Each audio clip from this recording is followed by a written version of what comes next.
Welcome to New Hopetoun Gardens. Now unfortunately we have had to cancel the Art in the Garden event this year, although the garden centre is still open. But we thought what we would do is take you through some of our previous installations and works of art. Here at the garden centre we sometimes have some pieces for sale which are something like the stray sparks with the glass and the metal. And also we have pieces of permanent art installed in the garden, like our sitting man, who's been with us for a very long time, in fact back at the other garden centre. Now do you know, when we start to decorate our homes inside, we're perfectly happy about hanging pictures, putting out cushions, arranging ornaments, so that the room looks pleasing to the eye. And yet we are never so confident when we're outside.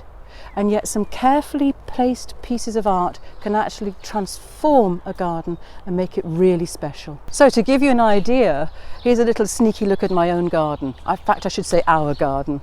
And in our courtyard we have several pieces of art which work really well. And also in the main part of the garden we have boxing hares which are along the hedge line, and we look out at those every day from our patio window. First, let's consider what materials are suitable to be outside. Now it might be it's just a temporary structure, you know, for one season. You could have something like this willow support for plants. But if it needs to be outside all year round, it needs to be weatherproof and frostproof. Of course, one of the most suitable materials is stone or slate, like this bench here, which is also very nice to have a little relaxing sit on. If it's metal, then it needs to be treated and galvanised, such as our daisies. This is actually quite expensive, and so for a cheaper metal you might have something like this little rusty green woodpecker. Now obviously if it's not treated properly it will rust, but in actual fact that can be quite charming. Glass is a very underused and underappreciated material for art. It's totally okay outside as long as it's not actually swinging and bashing into something so it gets broken. When I left Beech Grove, they actually had a collection for me, and they had a piece of art commissioned by Bianca De Vito, and it's 2 clematis flowers in a circle, and I have it just outside our conservatory window so I can look at it every day. It's really beautiful. In fact, art can make a very memorable gift to mark a special occasion, a wedding anniversary, birth of a baby. Now you find me here on this carved throne, and of course wood is a super material to have outside, and also very practical. Depending on the sort of wood, they have different lifetimes. You can treat them and that will actually extend the lifetime. And wood just doesn't necessarily have to be practical, it can just be ornamental as well.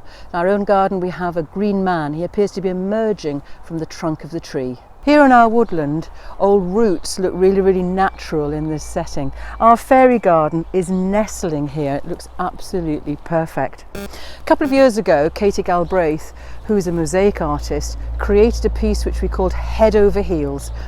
And all our visitors were so amused when they came upon it. And of course, mosaic is perfectly okay outside. Katie actually recycles lots of cups and saucers and plates in all her pieces of mosaic. Head Over Heels was a bit of fun, but also it could be very practical. William Morris said, don't have anything in your house or garden that you don't believe to be either beautiful or practical. And Katie also makes very practical pieces out of her mosaics, such as this little table. In the location where we've got this little fairy garden, a couple of years ago, Nigel Bayali created a beautiful stone enclosed seat. Absolutely gorgeous, and you could just hunker down and get out of the wind in your garden. Beautiful and practical. Another practical thing which is made out of stone is a bird bath, and of course the birds will relish having a little drink from here, but it also can provide a nice focal point. Slate is also completely weatherproof, and at home we have a very special sundial which is carved by Martin Cook. It's very elegant, but it's not really that practical. It's only right about twice a day. Pieces of art can embellish any garden throughout the year, especially it can be really valuable in the bleak winter months. Garden art can be just ornamental, or it can have a practical use. It embellishes our garden. It can actually provide a valuable focal point to catch your eye and to add much extra interest. Max Noel's stone poppies added a great dimension to the Scottish garden. And Andrea Gelly's waving stems look beautiful, set off by all the grasses in the prairie planting in one of our little avant gardens. A little slate plaque with a fish mosaic as a charming little note against the brickwork. Art can also be used to get a message across very powerfully and emotionally. Last year's winner of the People's Vote here at New Hopetoun Gardens was a piece called Club Med, which which depicted a Syrian refugee, a mother and father, with the broken body of their drowned child. And this so beautifully and poignantly highlighted the plight of refugees and asylum seekers all over the world. Garden art can also be framed by an arch and be a focal point. I'll just let you have a look through here at our Harvest Maiden. James Parker's beautiful Garrica twist makes a really nice focal point at the end of a pathway. And these pines in terracotta pots, again, could be considered to be pieces of art.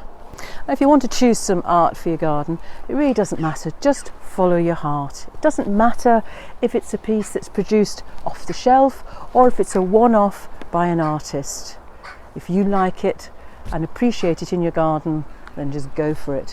One of my favourite pieces is a swing, which we have in our garden.